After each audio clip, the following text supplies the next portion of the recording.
Hello everyone, it's your girl Dr. Tay, and welcome to day 3 of my 12 birthday countdown.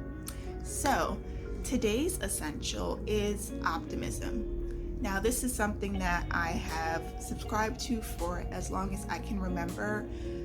I'm the type of person who prefers to see the glass half full, or at the very least I try to find an opportunity in whatever situation is in front of me.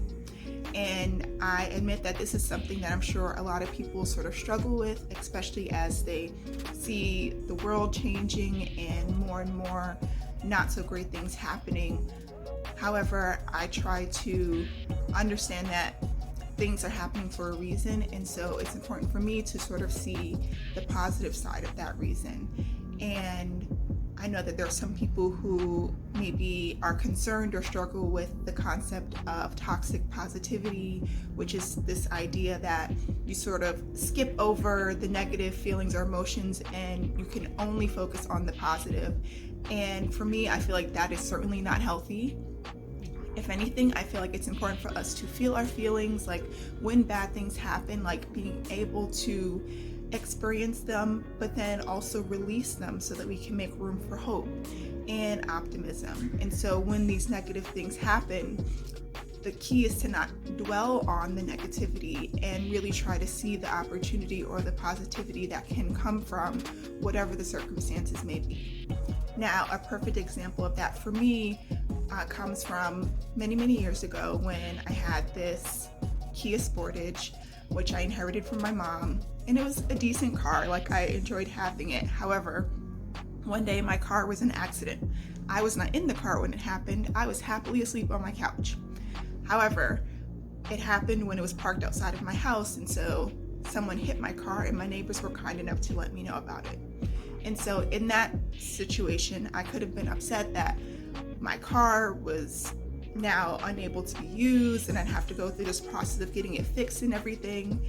And I just chose to just see what happens. Like, yes, I was upset, but then I just, turned it over to the dealership and worked with my insurance to get a rental and everything.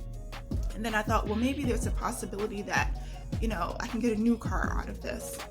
And so a month later, I finally hear back from my insurance and the auto shop, and they were saying, they're going to be able to fix it and I should get my car in a couple of weeks. And so I was just like, all right, well, I guess that's, that's just how it's going to be. Like, I'll just have to wait for them to return my car. And then maybe a week after that is when the auto shop called me and said that actually they were not able to fix my car because the damage was worse than what they had initially thought. And so as a result, I was going to be paid out for the value of my car, which allowed me the opportunity to get the car that I actually wanted, which is the Crosstrek that I still have today. And so for me, that was just a great reminder of just sort of waiting to see where things go and really trying to focus on the positivity or the opportunity that could come from it. And so in my case, like, yes, I was upset about not having a vehicle for a little while and, having to go through the stress of like working with insurance and having to report it and all that stuff. But by the end of it, I got the car that I really wanted, and it was much more reliable, it was newer, and I still love that car to this day.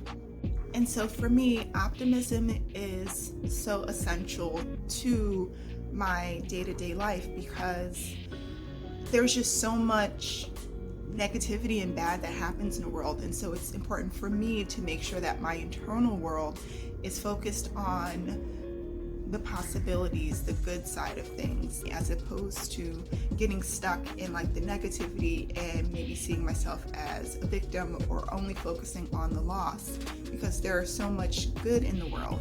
And so when we're faced with challenging situations, I feel like it's so crucial for us to, one, hold space, allow us to feel our feelings and process those emotions, and then release them so that we can make room for the hope and positivity to come in.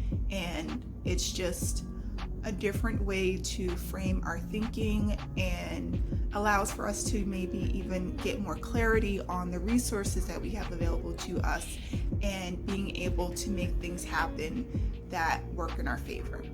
And so for me, that's the main reason why I like to approach things from an optimistic standpoint because it gives me the clarity to be able to see about how to make that happen. Okay? So, thank you for listening to day 3 of my countdown, and I will see you here tomorrow for day 4. Okay? See ya.